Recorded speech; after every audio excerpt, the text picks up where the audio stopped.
tanda-tanda orang munafik. Malas bagi laki-laki sholat jamaah di masjid. Sholat jamaah di masjid wajib bagi laki-laki, kecuali karena uzur syar'i seperti sakit atau hujan dan lain sebagainya. Orang-orang munafik sifatnya itu malas ke masjid, khususnya pada sholat isya dan subuh. Sangat berat sekali. Seberat-berat sholat bagi orang munafik sholat isya dan subuh. Ke masjid, bukan di rumah. Kalau di rumah perempuan, antum mau jadi perempuan, ya tentunya sholat di rumah yang bagi perempuan lebih utama. Laki-laki wajib ke masjid. Andai kata sabda Nabi ini, sunnah Nabi ini mendapat tempat di hati kaum muslimin, saya kira masjid tidak bakal bisa menampung. Berbondong-bondong laki-laki muslim sholat 5 waktu di masjid seperti hari Jumat. Kalau mereka mau terhindar dari sifat nifak, karena ciri-ciri yang sangat mencolok di antara sifat-sifat orang munafik, jauh dari masjid, tidak mau ke masjid karena mereka memang tidak ada iman.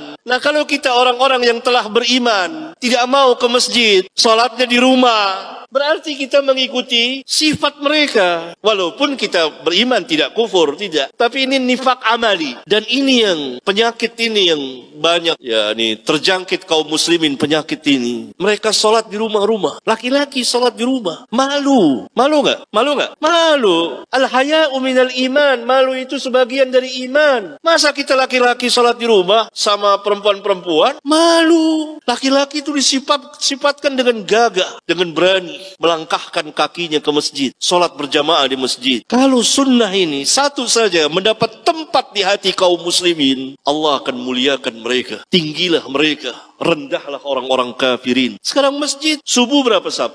Rata-rata ya kan? Berapa saf? Ada seperti ini? Nggak ada. Padahal kiri kanan depan belakang puluhan ratusan rumah-rumah kaum muslimin. Dalam satu keluarga ada berapa laki-laki? Bahkan yang lebih ajib lagi, orang-orang tua justru ke masjid. Lihat orang-orang tua yang di bawah umurnya nggak ke masjid, tidur, salat di rumah. Kita lihat ya orang-orang tua kan, orang tua di usia 70 melangkahkan kaki ke masjid. Allahu Akbar. Kau yang muda, yang usia 30, 40 malu seperti wanita. Kan nggak mau kita dicap banci. Itu sifat orang munafik, dan itu harus dihilangkan dari kaum muslimin. Dan itu mengerikan bagi orang-orang kafirin melihat kaum muslimin memenuhi masjid-masjid mereka di 5 waktu sholat. Karena mereka mengikuti sunnah Nabi mereka, mengikuti manhaj Nabi mereka, salat laki-laki di masjid, kecuali karena uzur syar'i. Bahkan hatta sebagian kaum muslimin yang